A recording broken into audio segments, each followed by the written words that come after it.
UP PGT exam हो और TS elite से क्वेश्चन ना पूछा जाए तो ये तो हो नहीं सकता। तो कुछ इंपॉर्टेंट की पॉइंट्स हैं जो आपके एग्जाम में देखने को मिलते रहते हैं, तो उनको रिवाइज कर लेते हैं।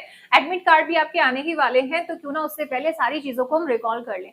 टीएस एलिट आपको ध्यान रखना है कि भाई मॉडर्निस्ट पोएट्री से बिलोंग करते हैं, काफी सारी मतलब पोएट्री के लिए जाने जाते हैं, 20th सेंचुरी राइटर हैं, सेंचुरी पूछ ली जाती है, ध्यान रखेंगे।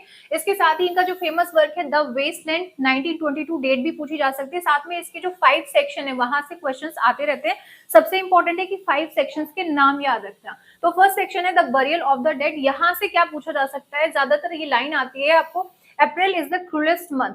ठीक है, तो ये एक अल्यूजन इन्होंने डाला है यहाँ पर, चौसर से अडेप्ट किया है, तो ये आपसे पूछा जा सकता है लाइन। साथ में मैडम सोसोट्रिस जो है इसके अंदर, तो उनके बारे में आपसे पूछा जा सकता है कि ये किस आपको सेक्शन के अंदर देखने को मिलती है। तो the burial of the dead में मिलती है, ये एक फेक फॉर्च्यून टेलर है। ठीक है, तो इनके बारे में पूछ लिया जाता है। कैरेक्टर्स भी कुछ कुछ इंपॉर्टेंट है, वो ध्यान रखेंगे। सेकंड सेक्शन है a game of chess. Third section है द फायर सर्मन। तो जो द फायर सर्मन है, यहाँ से जो टायरसिस है, ओके, ये कैरेक्टर आपके लिए इंपॉर्टेंट है। ये ब्लाइंड है और साथ में ये सब कुछ देख सकता है। ठीक है, इसे हर चीज का एक्सपीरियंस है, चाहे आप कह सकते हैं as a girl as a boy. तो ये टायरसिस कैरेक्टर यहाँ पर एक अल्यूजन की तरह आपको यहाँ पर देखने को मिलेगा। टाइपिस्ट एंड द क्लर्क भी आपको फायर समन के अंदर ही देखने को मिलेंगे। इसके बाद जो फोर्थ सेक्शन है वो है डेथ बाय वाटर।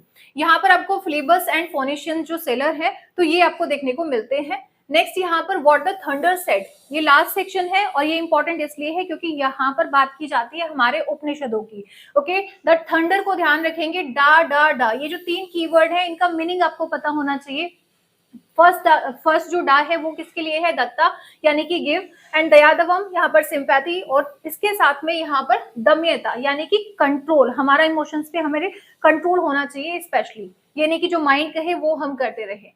और एक इंपॉर्टेंट पॉइंट यहाँ से बार बार एग्जाम में देखने को मिलता है कि एजरा पाउंड, ओके, ये एडिट किया है वेस्टलैंड किसने, एजरा पाउंड ने। और यहाँ पर ये जो टर्म दिख रही है ना आपको, इल मिगलियर, ठीक है, इल मिगलियर फैब्रो यानी कि द बेटर क्राफ्ट्समैन, ये लाइन आपको बार बार एग्जाम में देखने को मिलती रहती है, तो इसको आप ध्यान रखेंगे। आता रहता है कि ऑब्जेक्टिव जो कोरिलेटिव टर्म है वाज कॉइन्ड बाय।